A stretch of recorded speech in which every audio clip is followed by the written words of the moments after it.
বিয়ের আসর, উপস্থিত বরকনে, আছেন আত্মীয় স্বজনও, শুধু নেই খাসির মাংস।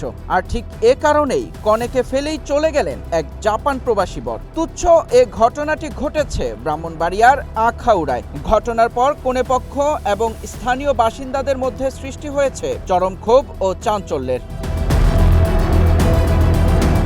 সোমবার বিকেলে আখাউড়া উপজেলার ধরখার ইউনিয়নের তোলাতালা গ্রামে ঘটে এই অনাকাঙ্ক্ষিত ঘটনা। অভিযুক্ত বরের নাম জুনায়েদ। তিনি কসবা উপজেলার নিয়ামতপুর গ্রামের আব্দুল জলিলের ছেলে। কনেপক্ষ জানায়, বর কনের বাড়িতে পৌঁছালে তাকে ফুল দিয়ে উষ্ণ অভ্যর্থনা জানানো হয়। এরপর বরযাত্রীদের আপ্যায়ন শেষে বরের সামনে খাবার পরিবেশন করা হয়। মেনুতে গরুর মাংস এবং ব্রয়লার মুরগি সহ অন্যান্য আয়োজন থাকলেও ছিল না খাসির মাংস। খাসির মাংস না দেখে বর স্পষ্ট জানিয়ে দেন, খাসির মাংস ছাড়া তিনি খাবারও খাবেন না এবং এই বিয়েও করবেন না।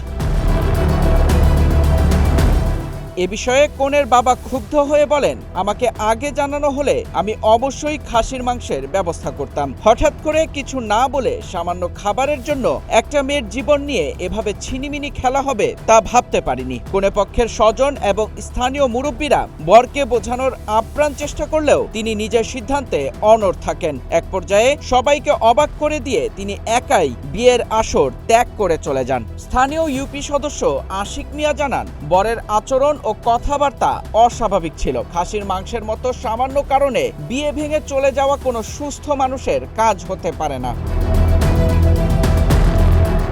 তবে বিষয়টি অস্বীকার করেছেন অভিযুক্ত বর। এক ফেসবুক পোস্টে অভিযোগ করে তিনি জানান, নির্দিষ্ট কাবিনের চেয়েও কনেপক্ষ 10 গুণ বেশি কাবিন দাবি করে এবং বরপক্ষকে বিয়ের আসর থেকে বের করে দেয়। বর্তমানে ওই জাপান প্রবাসী বরের এমন খামখেয়ালিপনা ও অসৌজন্যমূলক আচরণের কারণে পুরো এলাকা জুড়ে তীব্র সমালোচনা ও ক্ষোভের সৃষ্টি হয়েছে। মেহেদী ইসলাম সোহাগ, গ্রিন টিভি ডিজিটাল।